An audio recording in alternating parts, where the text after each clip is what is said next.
In April 2026, Tennessee Governor Bill Lee signed a resolution designating June 2026 as Nuclear Family Month. This measure passed through the Republican-controlled legislature and officially recognizes June as a time to highlight traditional family structures, defining the nuclear family as one husband, one wife, and any biological, adopted, or fostered children.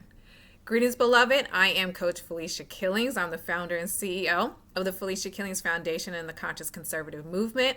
And every day I come on here and share with you some great data and some not so great data, depending on how you want to look at it, where we are talking about some of the elements that go into empowering our social empires this next round, using kingdom laws and spiritual principles.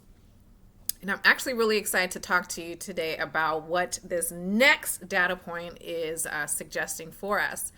So if you had a chance to watch a couple more of my other videos, you know that we have been talking about love, marriage, and family, using conscious conservatism as the bedrock for these new social empires that we are building in the 21st century. I share a lot of information, especially as it relates to Black America, because a part of our outreach efforts includes us building an alliance between evangelicalism, which controls conservative politics, and I'm going to talk more about that today, as well as partnering with Black Christians who are also a part of the wonderful kingdom of God, which evangelical leaders need to really lock in. So anyways, today with this next video, I want to talk about what has happened in Tennessee, which is currently being controlled by Republicans. And I want us to really dive deeper into what this new House resolution means and basically what this law is indicating for the families in Tennessee, as well as what evangelicals are looking to do nationwide. Now, to begin today's topic, I want to, for those of you who are not familiar with conservative politics, I want to just drop a little bit of knowledge here. Now, back in 2024, when I was working with grassroots, particularly, I was co-hosting a live podcast every week with Sonny Johnson on Twitter, and we would get thousands and thousands of live listeners every single Monday. I mean, it was very exciting, right? And so as we were talking about a lot of the politics of that time, especially with the election, one of the things that I started sharing with the voters who were tuning in live, I said, you need to know who controls conservative politics. Because if you come over here on this Republican side and you don't even know who controls it, the agenda, or anything like that, you will think that you're voting for something or for a party that is going to work in your interest.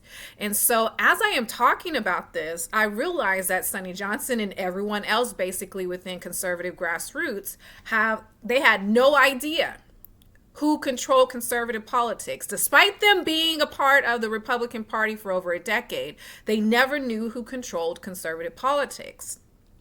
And so I told them, I said, evangelicals control conservative politics.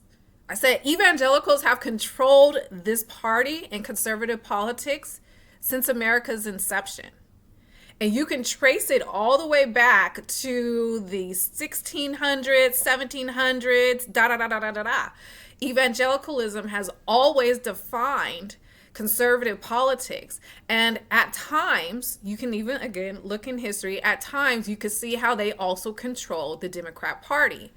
But it wasn't until much recently where we saw modern evangelicalism, this is especially during the 1970s, 80s, if you will, this is where you started to see modern evangelicalism morphing into this super, super, super powerful dominating force that controlled exclusively the Republican Party.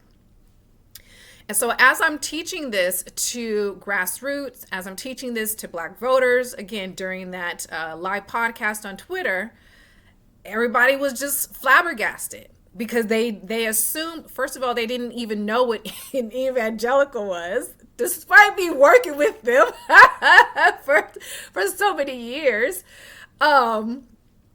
Despite that happening, they did not know evangelicals control conservative politics. And I told them repeatedly, just look everywhere. Anywhere you see republicanism, what is the main religion? It's not Catholicism. It is evangelicalism. And I said, what happens is we have a hierarchy within our structure. And at the very top are spiritual leaders. And these leaders include the prophets, the pastors, the missionaries, the teachers, or whatnot. We're considered the fivefold ministry. And what happens is, as we receive spiritual direction from God the Holy Spirit, I'm talking about for those of us who function purely in our gifts, not the grifters or anything like that, but the ones who actually function in the gifts of God purely. Our job is to equip the saints of God for the work of ministry. This is according to the book of Ephesians. And within our congregations, or within our virtual ministries, or within our religious hubs, we have our politicians. We have individuals who assume positions of power within the local, state, and federal level. And these leaders, these political leaders or conservative leaders, get into office and they begin to create laws that reflect the spiritual messages we receive in our evangelical churches. And what this governor of Tennessee, what he has done, exemplifies exactly what I had been trying to teach grassroots in 2024. I said, this is how the power structure works. So within evangelicalism, if, for example, if we are confronted with a nation that does not love God, does not value marriage, doesn't value the traditional family, if they are incapable of influencing the culture authentically and organically, what they will do is they will use the arm of government via the Republican Party to legislate morality. This is how it works. And so when I was talking to Black Americans, I say, you need to understand what is going to happen if you decide to vote for Republicans, because this is what's taking place. So if you don't mind morality being legislated, if you don't care that there are certain laws which directly reflect the evangelical agenda, then of course, come on over here, join us, expand the tent.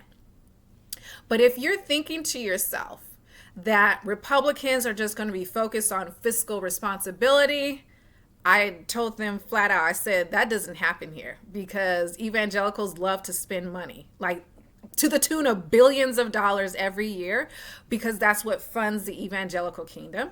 I said, but if if you're thinking that you could just come over here, you're going to see Trump take over, he's going to do this, that, and that, and the other for grassroots. I was like, absolutely not. Evangelicals control conservative politics.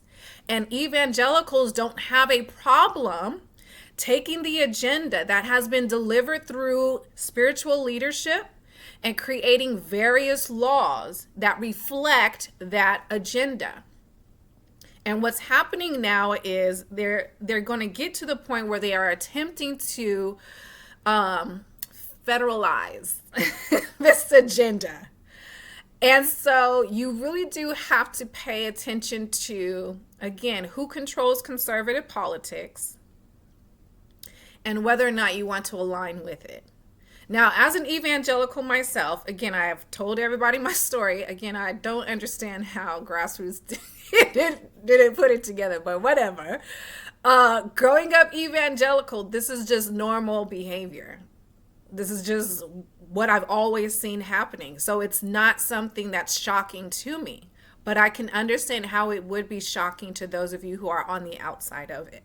And so one of the current laws at that republic, the Tennessee Republic, is you have, let me bring it up here again. It's called the Nuclear Family Month. And here are some of the details of this designation, okay? The purpose of this resolution aims to support traditional values and argues that nuclear families are the foundational bedrock of society. The timing of this resolution is very significant as well. The designation aligns with June, which most of us have, traditionally seen June as a marriage month. But this is how petty this is how petty evangelicals can get. June is also widely recognized as Pride Month, leading to criticisms from the LGBTQ plus advocates who see it as a direct rebuke. The focus of this resolution emphasizes the importance of households with both a mother and father, citing concerns about the impact of fatherless homes on children and the child's welfare. And then the legal status of it is this resolution is a symbolic designation to express the legislature's views and does not create new enforceable law or allocate funding. Anyways, the idea again is to push through government the kind of morality that we receive within the evangelical church. And if you don't know the size and scope of this empire, I'm working on a book which keeps extending itself because there's so much information to talk about. But if I'm working on this book to really help outsiders understand the evangelical kingdom in its entirety. But the scope of this empire is vast. I mean, over 100 million Americans identify as evangelical, and that number isn't even the exact. It's an approximation. But more than that, it is the infrastructure that we have, not just nationally, but globally. We have a very wide and vast infrastructure. And right now, according to other data and research, evangelicalism, Protestantism is increasing nationwide and globally. So our numbers continue to increase and increase. And with that increase comes a greater, vaster network, which includes a lot of funding. So within this space, within the social element, these individuals, those who have access to the levers of government, are using the evangelical agenda to legislate, as I said earlier, to legislate morality, but to also get folks to understand the benefits of doing it how they see it. Evangelicals will pull from Genesis and say that, in the beginning, as I taught to you before, in the beginning, God created man and woman, and then they had children. And so they are trying to emphasize that when you have things done according to the scriptures, according to the way God designed it, we're going to see better results. Some of the things that they talked about in terms of, they talked about solving child, trauma, solving the low education rates, from children who are only raised in single parent households. They're talking about all these different things, and they're saying that by establishing the nuclear family and making it a norm once again, then we could see a lot of these problems solved.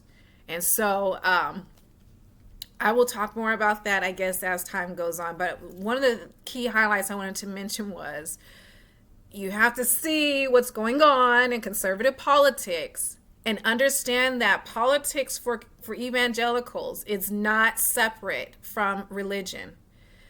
Religion and politics are married here. And so if you want to be a part of it, just keep that in mind. So anyways, beloved, I thought that was an interesting resolution. I thought it was something that we could chat about. There's some other things happening in Tennessee as well as in North Carolina. There's this other topic that I want to talk about another day. But for now, I bless you. If you want to learn more about the CCM Love, Marriage, and Family Program, please take a look at the description below. I think you're going to be empowered by it, and it's just going to be amazing. Until next time, beloved, be blessed. This is Coach Felecia Killings, founder and CEO of the Felecia Killings Foundation and the Conscious Conservative Movement. And we're going to keep building. See you later.